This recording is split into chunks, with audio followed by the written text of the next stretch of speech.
Aujourd'hui, il n'y a pas particulièrement de manque d'effectifs et les taux d'intervention nous le confirment. Il y a dans le règlement opérationnel la prévision de 160 postes à 162 postes à créer supplémentaires d'ici 2028.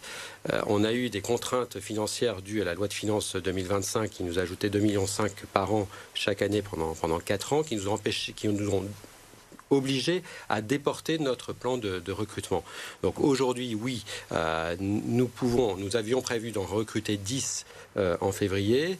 Grâce à la rallonge que l'on aura du département du Nord, qui ne méprise absolument pas les sapeurs-pompiers, qui au contraire, avec le président Poiret, nous soutenons notre SDIS et nous faisons tout pour qu'il soit efficace. Nous aurons une rallonge de 500 000 € qui permettra de financer 10 postes supplémentaires.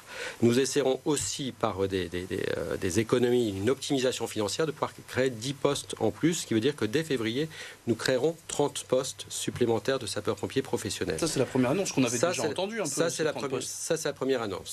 C'était 10 au départ, on est passé à 30 dès février. Et on crée un groupe de travail avec les organisations syndicales pour voir comment on peut encore mieux optimiser et essayer de pouvoir arriver à l'objectif de créer 20 postes supplémentaires d'ici la fin de l'année. Il va falloir énormément de travail alors pour atteindre ces 160 dont on parlait d'ici 2028.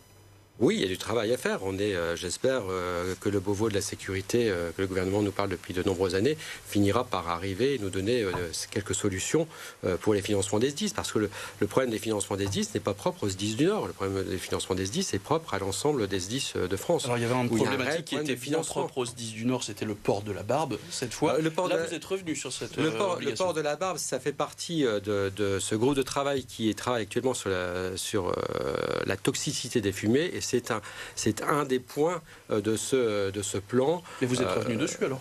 On n'est pas revenu dessus.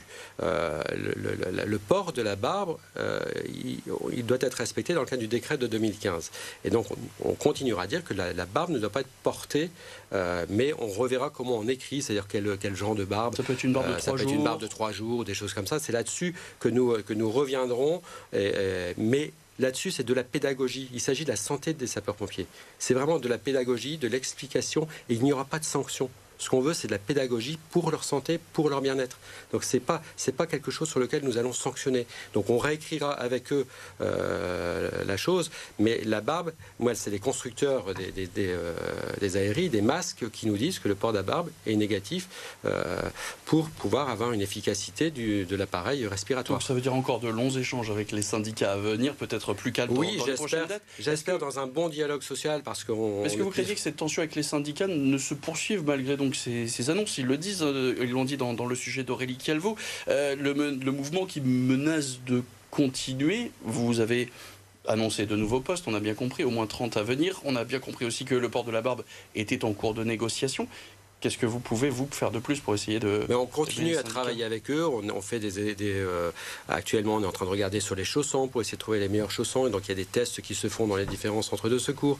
On continue à travailler sur différents sujets. Et donc, ce que je veux, c'est pouvoir travailler avec eux dans le dialogue social, ce qui a toujours régné, qui est important pour nous. Et c'est aussi un des engagements que les organisations syndicales ont pris ce midi avec nous.